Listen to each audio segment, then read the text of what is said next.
मैं कुरान हूं। क्या तुमने उन लोगों को नहीं देखा जिन्हें अल्लाह की किताब का एक हिस्सा दिया गया था? उन्हें अल्लाह की किताब की तरफ बुलाया जा रहा है कि वो उनके दरमियान फैसला करे। फिर उनका एक गिरोह मुंह फेर लेता है बेरुखी करते हुए। ये सब इस सबब से है कि वे लोग कहते हैं कि हमें हरगिज आग न छुएगी सिवाय गिने हुए कुछ दिनों के, और उनकी बनाई हुई बातों ने उन्हें उनके दीन के बारे में धोखे में डाल दिया है। फिर उस वक्त क्या होगा जब हम उन्हें जमा करेंगे एक दिन जिसके आने में कोई शक नहीं, और हर शख्स को जो कुछ उसने किया है इसका पूरा पूरा बदला दिया जाएगा और उन पर जुल्म न किया जाएगा। तुम कहो, ए अल्लाह सल्तनत के मालिक, तू जिसे चाहे सल्तनत दे और जिससे चाहे सल्तनत छीन ले, और तू जिसे चाहे इज्जत दे और जिसे चाहे जलील करे। तेरे हाथ में है सब खूबी, बेशक तू हर चीज पर कादिर है। तू रात को दिन में दाखिल करता है और दिन को रात में दाखिल करता है, और तू बेजान से जानदार को निकालता है और तू जानदार से बेजान को निकालता है, और तू जिसे चाहता है बेहिसाब रिज्क देता है। मुसलमानों को चाहिए कि मुसलमानों को छोड़कर हक का इनकार करने वालों को दोस्त न बनाए, और जो शख्स ऐसा करेगा तो अल्लाह से उसका कोई ताल्लुक नहीं, मगर ऐसी हालत में कि तुम उनसे बचाव करना चाहो। और अल्लाह तुम्हें डराता है अपनी ज़ात से, और अल्लाह ही की तरफ लौटना है। कह दो कि जो कुछ तुम्हारे सीनों में है उसे छुपाओ या जाहिर करो, अल्लाह उसे जानता है। और वो जानता है जो कुछ आसमानों में है और जो ज़मीन में है, और अल्लाह हर चीज़ पर कादिर है। जिस दिन हर शख्स अपनी की हुई नेकी को अपने सामने मौजूद पाएगा और जो बुराई की होगी उसे भी, उस दिन हर आदमी ये चाहेगा कि काश अभी ये दिन उससे बहुत दूर होता। और अल्लाह तुम्हें डराता है अपनी ज़ात से, और अल्लाह अपने बंदों पर बहुत मेहरबान है। कहो, अगर तुम अल्लाह से मोहब्बत करते हो तो मेरी पैरवी करो, अल्लाह तुमसे मोहब्बत करेगा और तुम्हारे गुनाहों को माफ़ कर देगा। अल्लाह बड़ा माफ़ करने वाला, बड़ा मेहरबान है। कहो, अल्लाह की इताअत करो और रसूल की।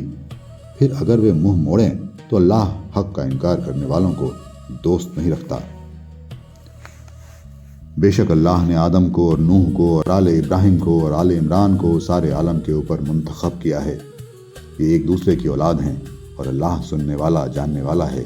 जब इमरान की बीवी ने कहा, ऐ मेरे रब, मैंने नज़र किया तेरे लिए जो मेरे पेट में है वो आज़ाद रखा जाएगा, बस तुम उससे कबूल कर, बेशक तो सुनने वाला जानने वाला है।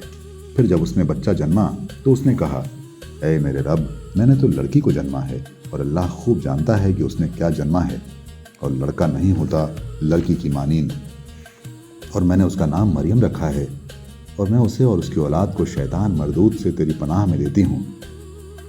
बस उसके रब ने उसे अच्छी तरह कबूल किया और उसे उम्दा तरीके से परवान चढ़ाया और जकरिया को उसका सरपरस्त बनाया।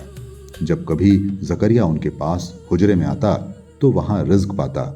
उसने पूछा, ऐ मरियम, ये चीज़ तुम्हें कहाँ से मिलती है? मरियम ने कहा, ये अल्लाह के पास से है, बेशक अल्लाह जिसको चाहता है बेहिसाब रिज्क दे देता है। उस वक्त जकरिया ने अपने रब को पुकारा। उसने कहा, ऐ मेरे रब, मुझे अपने पास से पाकीज़ा औलाद अता कर, बेशक तू दुआ का सुनने वाला है। फिर फरिश्तों ने उसे आवाज़ दी जबकि वो हुजरे में खड़ा हुआ नमाज पढ़ रहा था कि अल्लाह तुझे याहया की खुशखबरी देता है जो अल्लाह के कलीमे को तस्दीक करने वाला होगा और सरदार होगा और अपने नफ्स को रोकने वाला होगा और नबी होगा नेकों में से। जकरिया ने कहा, ऐ मेरे रब, मेरे लड़का किस तरह होगा, हालांकि मैं बूढ़ा हो चुका और मेरी औरत बांझ है।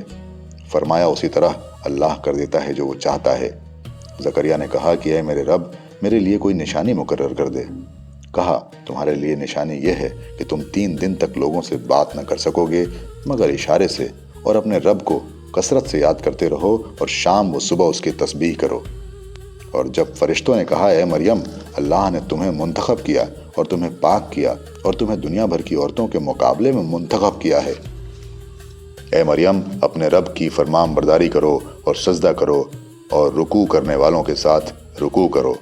ये गैब की खबरें हैं जो हम तुम्हें वही कर रहे हैं, और तुम उनके पास मौजूद न थे जब वे अपने कुरए डाल रहे थे कि कौन मरियम की सरपरस्ती करे, और न तुम उस वक्त उनके पास मौजूद थे जब वे आपस में झगड़ रहे थे।